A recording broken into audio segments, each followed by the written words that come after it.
Hello, I'm Jan Paynter, and I want to welcome you once again to our program, Politics Matters.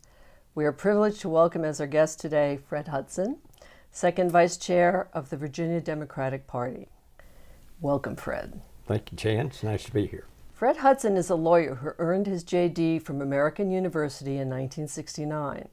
After graduating from law school, he served on the staff of U.S. Senator Ralph Yarborough of Texas until his defeat in a re-election bid in 1970. After that, Fred joined a small insurance company and rose through the company ranks to become executive vice president. He retired in 1996 and moved to Virginia after having lived in many parts of the United States throughout his career.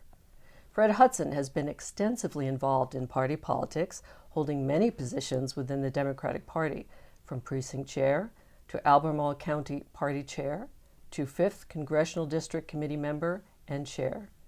He currently serves as second vice chair of the Virginia Democratic Party. He is also a member of both the Association of State Democratic Chairs and the Democratic National Committee. Fred Hudson and his wife reside in Albemarle County. In a democracy, the privilege to vote is one which most of us no longer question. The process would seem straightforward. We go to the polling place, as we just did this November, discharge our civic duty, and await the results. But for many of us, the prospect of voting seems a disheartening exercise. Approximately 48% of our electorate votes, which puts us to date at a rank of 139th worldwide in terms of voter participation. Now, of course, there are a number of reasons for this, with which most of us are all too familiar. Perhaps we're disappointed in the field of candidates from which we have to choose. Washington is awash in moneyed special interests, including, among other things, lobbyists and mega money donors. The media distorts the message, etc. But there is also a deeper reason for voter apathy and discouragement, and it is this hidden explanation for low voter turnout and the perception that many will simply never be adequately represented, which we need to focus on now. This brings us to a stratagem which has been with us since the early days of our republic, and that is the political technique of gerrymandering, a practice which underscores the idea that it is not simply a matter that we vote, but where we vote, which will determine the degree of voter representation in our political process. Today, therefore, I would like to begin our discussion with Fred by looking briefly at the history and general definition of redistricting and gerrymandering. From there, we'll look at the issue as it specifically affects Virginians, while also exploring available pathways to problem solution. Focusing on the importance of voter rights will also be a key part of our conversation together. When it comes to the issue of redistricting and gerrymandering, understandably, most of us have difficulty grasping the nature or extent of the problem, let alone, given current political realities, what we can realistically achieve in order to create a more fair and level playing field of representation for people at both ends of the partisan divide. As we've just completed another election cycle, we felt it might be appropriate to have this conversation now, and Fred is just the man to help us find our way through the forest toward an understanding of this often daunting topic. Welcome again, Fred. Well, thank you very much. And before we get really underway here, let me just say that I'm here really as a private person. I'm not here as either a Democrat or as an officer of the state party. I'm here as Fred Hudson, an intensely interested resident of Albemarle County in the political process. Well, that's exactly what we like, and of course you have great experience, so we're excited about this talk today with you. First of all, Fred, what is meant by the term gerrymandering? And give us, if you would, a brief history of the term. Gerrymandering is an illegal form or an invalid form of redistricting. And it comes about typically to the benefit of the party in power or a particular person that is capable of drawing the districts so that they are done in a way either politically or to disenfranchise other people so that it will ultimately accrue to the benefit of the people that are drawing the districts. Gerrymandering is started back in the 1700s. Our own Patrick Henry, governor of the Commonwealth of Virginia, redrew the districts, putting Monroe and Madison was his adversary, into the same district, which then caused to get rid of Madison was his intent. And unfortunately for Patrick Henry, Madison won the election and ultimately, as we all know, became president of the United States. But it didn't hurt Monroe particularly because he followed Madison in the presidency. So I don't know if Patrick Henry was happy or not happy with the ultimate result, but he got it. And I doubt that he and Madison were ever very good friends after that. In this connection, what set of criteria is used in drawing the new district boundaries, and when does the process take place? The criteria has changed over the years, as you well might expect.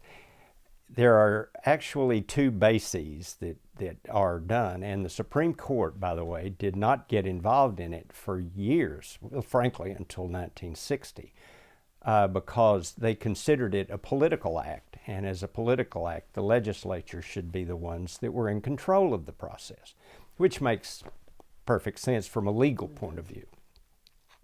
On the other hand, when the Equal Rights Amendment passed and became an issue with the racial discrimination that began to emerge as a country issue at that point, they began to accept the cases, and they divided the solutions between political and discriminating against people.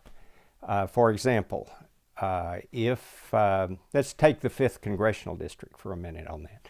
The shape of the district, which used to be the trigger on whether it was an important thing or not, really was never something very important because the shape did not necessarily promote the fact that a group of people had been disenfranchised or in any way impaired. Mm-hmm. The 5th Congressional District stretches from the North Carolina border all the way up to almost the border with Maryland. And if shape was a problem, it's a huge district shaped virtually like a pyramid.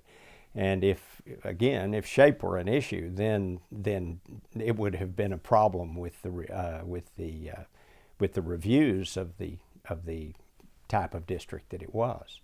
But on the other hand, there was a case back in 1962 in Tennessee where districts were created, and in one instance there was a relatively small population of rural farmers, and then the entire community of Memphis was another district. So the African American percentage in the Memphis area was huge, and it had one representative. The representative in that rural area was one, and it was done by a relatively few number of people. That discriminated against the African American community in Richmond, and what emerged from it was the one man, one vote concept that is one of the governing propositions of redistricting or gerrymandering questions now. Fred, what are some other examples of negative results of gerrymandering? Obviously, reducing two-party competition is one. What are some other ones? Candidates. When competitive districts do not exist, and I can go to the State Board of Elections, for example, and get the election data from years past, and it's obvious that the Republicans or the Democrats, either one, are outpolling the other party by substantial numbers. You know that the probabilities of you winning as a candidate from the less popular party will be very, very difficult. I don't care how good a candidate you are. And so as a result, if you have competitive districts, then you have a better choice of candidates than you would if you have an uncompetitive environment. You cannot tell me that there are not innumerable people in Albemarle County and in Charlottesville that would not love to be a member of the House of Delegates or the state Senate. Okay. And yet, there was no contested race in Albemarle County this year, none. And yet Terry McAuliffe, the governor-elect, outpolled the Republican candidates in Albemarle County. That does not make sense. Fred, what is meant by the gerrymandering term packing? Well, packing is an act by typically the party in power to pack all people of a suspected voting pattern or orientation, and it's used mostly in racial terms, so that you pack people by virtue of the way the district lines are drawn into a specific district, and thus you get the majority of those people in the area into a single district. You sign off on the district, they win it, and you have the rest of the districts in more acceptable to the party in power's political position. So that's what's meant by majority-minority district. To a large extent, that's the way the term has evolved. I see. And legislatures are the ones most favorable to the majority-minority districts, but they have to be a little bit careful then to not be so obvious about it that it becomes an issue for the courts. Oh, sure. They certainly don't want to have it going to the courts, and it's, to some extent, those are still done today, and they are passed by the Justice Department or any court challenges because they are considered to be non-discriminatory in the total sense. You put the state together, they're approximately the right population base to have one representative or two representatives or whatever, and they are then permitted because there's no appearance of discrimination. If they can pass that muster, then they will be acceptable. Who stands to benefit most, would you say, from the practice of gerrymandering? The people or party that's in power. That is the very, very simple answer, and yet it's the one. Mm. They draw the districts. They are in control of the drawing of the districts, and they draw them for their own benefit. Now, it's not logical for you to have the political process drawing the district lines for their re-elections. I mean, that's just borderline stupid. So what we have to do is we have to make it so that the redistricting decisions are taken out of the political process. And the Virginia Constitution says that the state legislature will be in control of the redistricting decisions, and with that, you've made it so that you've allowed people who it is in their self-interest mm-hmm. to draw district lines which will protect the incumbent. Well, I know there have been many attempts to address this issue. In February of 2012, a bill was defeated which would have mandated nonpartisan redistricting, the commission. And then in January of 2013, there was a proposed constitutional amendment for bipartisan redistricting, likewise defeated. This is something that, do you see in future, we might actually get some traction for some meaningful redistricting reform? Possibly. There's two places where that might occur. One is Terry McAuliffe, the governor-elect, has taken a position that a change of the redistricting process is an appropriate thing for them to do. So we have a governor that's engaged. With all due respect to current Governor Bob McDonnell, he also took that position. He did. But now what happened is when it came down to doing something about it, though, Governor McDonnell did not really act on the nonpartisan commission that he appointed himself. He just ignored their findings and allowed the legislature to do what they needed to do. And the proverbial jury is still out on Governor-elect McAuliffe, and hopefully he will take decisive action and help the process and actually get behind it and really push it. Well, I know possibly there'll be a working relationship between Bill Bolling and Terry McAuliffe. They seem somewhat like-minded on seeing a need for reform. I read something interesting by a gentleman named Sam Huang, who's a founder of the Princeton Election Consortium, and he proposed a two-prong approach to the solution. I'm curious what you think about this. The first thing was to establish a nonpartisan commission in all 50 states, and then also the second thing was to adopt strict judicial standard for partisan gerrymandering. What do you make of that as a possible solution? Point one about the redistricting commissions. I mean, it's really the only solution.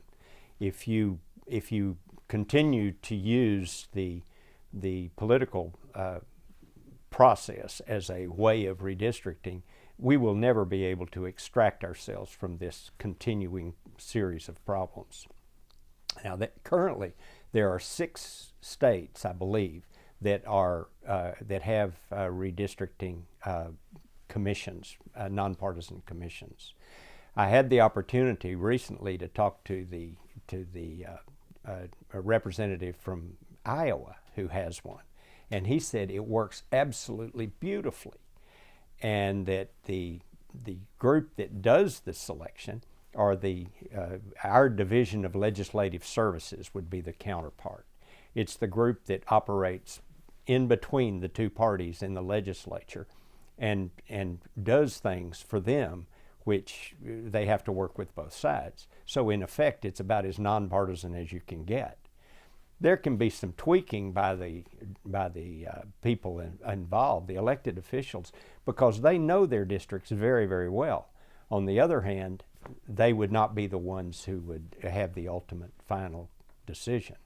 So there are ways to do this that are not difficult and would not abandon the elected officials completely. And the second part of your question is equally as important. The courts have not been definitive to all parts of what they expect from the redistricting patterns that are established. There's one other little point here, that anything that the process has created from the nonpartisan commissions should have a speedy court review process placed, so that these questions are reviewed and finished before it takes so much time to get them finally resolved. Oh, that makes sense. What legislation already exists, Fred, or is pending in the Virginia legislature on this issue? Since we are in between legislatures, and there's a brand new, theoretically, House of Delegates coming into Richmond in a few weeks, the answer to your question is none. So what will happen is anything that is started will start. I believe that the convening date is January the 8th, and it will start after that. But hopefully there will be activities that can be put into place and are underway at that point, and we can start some process on that. We have to amend the Constitution in order to do this, and it's going to take a couple of years to finish that process. Oh, I would think at least. Fred, talk a little bit about the role that the Virginia Redistricting Coalition plays in working toward fair voter district representation. Well, that is any commission that is working toward trying to provide an outline of how to do this is wonderful. There's no question about that. But ultimately, it's going to be voters that step up and get engaged in this, both Republicans, Democrats, Libertarians, and people who have no party affiliation, to get their representatives, delegates, and their state senators and the governor-elect as well, and the rest of them, to step up and get started on doing this and making it happen.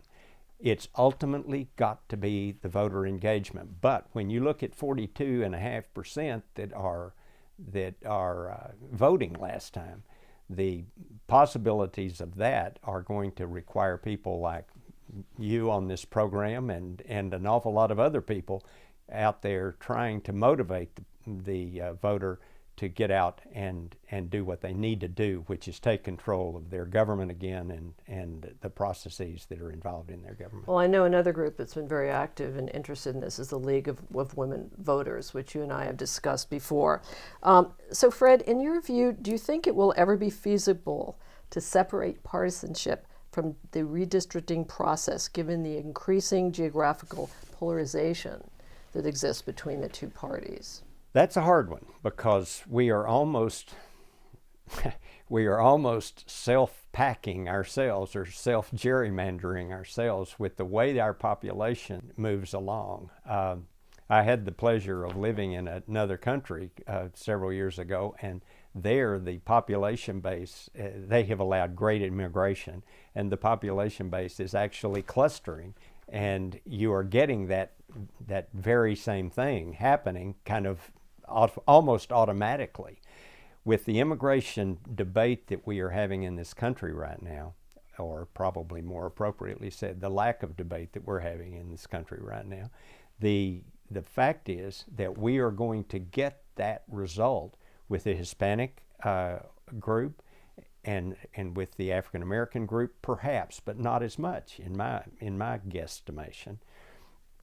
But we're already beginning to see it with the Oriental clustering in Northern Virginia, and you're going to see that happen, and it will become a problem with these packing and the issues that surround the how do we get those people represented in a meaningful way as we move along. Yeah, there's a very interesting article by Alan Greenblatt called "Can Redistricting Ever Be Fair?" which came out in November 11.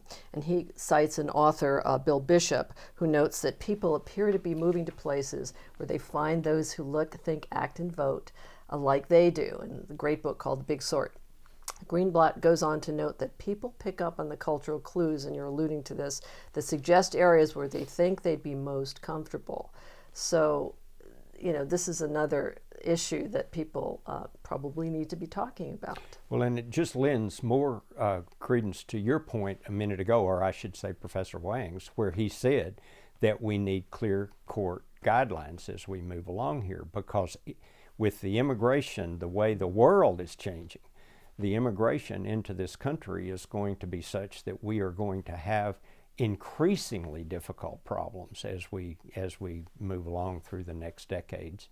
It's going to be much more fragmented than that, and thus much more complex. Different universes of thought clustering together, so it is quite interesting and challenging. Well, you're seeing that exact same thing happen in West Texas. The western part of Texas, the Hispanic group is probably within the next 10 years going to be a majority in western Texas. And what are they going to do? I mean, how are they going to make that all come together? Oh, I see. If a citizen, Fred, wants to make his or her voice heard on the issue, where are some good places for them to turn? When the redistricting process begins, transparency will be a huge part of the requirement of any group trying to put together a plan.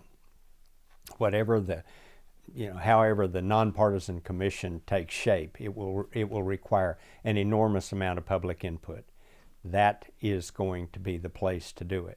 As a private citizen, I'm sure that right now they would say, well, there's not a chance of anybody even reading my mail.